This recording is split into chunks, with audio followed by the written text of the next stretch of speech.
ओम शांति। आज साकार महावाक्य 21/11/2025।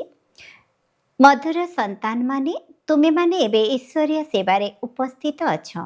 तुम मानकु समस्तंको सुखर रास्ता बताइबाकु हेबो।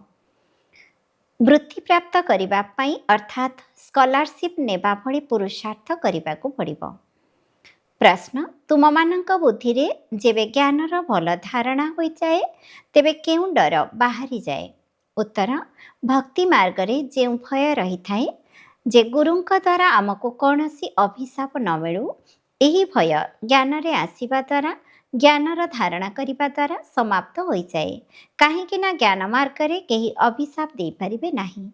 रावण अभिशाप दिए, बाबा संपत्ति देई थांती। रिद्धि सिद्धि शिखुथिबा लोके एपरी हैरान करिबार बा दुख देबार काम करिथांती। ज्ञान मार्ग रे तो तुमे पिलामाने समस्तंको सुख देउछ। ओम शांति। धारणा पाई मुख्य सारांश 1 नंबर, बाबांक ठारो बेहदर संपत्ति नेबा पाई सीधा सड़क निजर तन मन धन ईश्वरंक निकटरे अर्पण करिबारे बुद्धिमान हेबाको पड़िबो। निजर सबु किछि 21 जन्म पाई ट्रांसफर अर्थात स्थानांतरित करिबाको पड़िबो। 2 नंबर, जेपरी बाबा आमको पाठ पढ़ाइबार पालना दिबार एवं श्रृंगार करिबार सेवा करुछंती, सेपरी बाबांक समान सेवा करिबाको हेबो। समस्तंको जीवन बंधनरु मुक्त करी जीवन मुक्ति को नै जिबाको हेबो। वरदान, ज्ञान रूपी कलश धारण करी तृषार्थ आत्मा मानकर तृषा निवारण करुथिबा अमृत कलशधारी हुआ।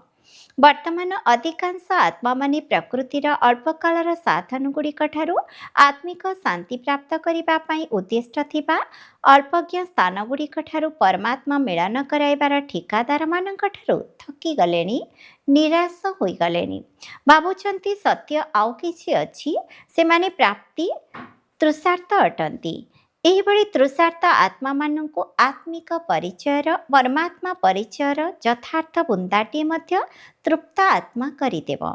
सेथिପାଇଁ ज्ञान रूपी कलश धारण करी तृषार्थ आत्मा मानकर तृषा निवारण कर।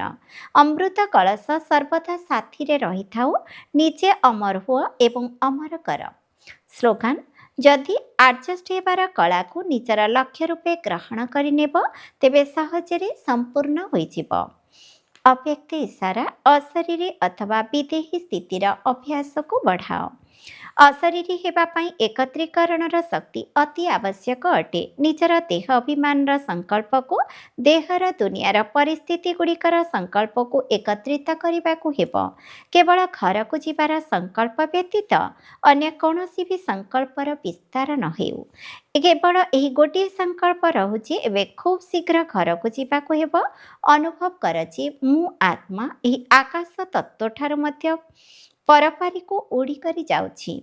एथिପାଇଁ एबेठारू अकाल तखत नसीन हेबार अभ्यास को बढ़ाओ। ओम शांति।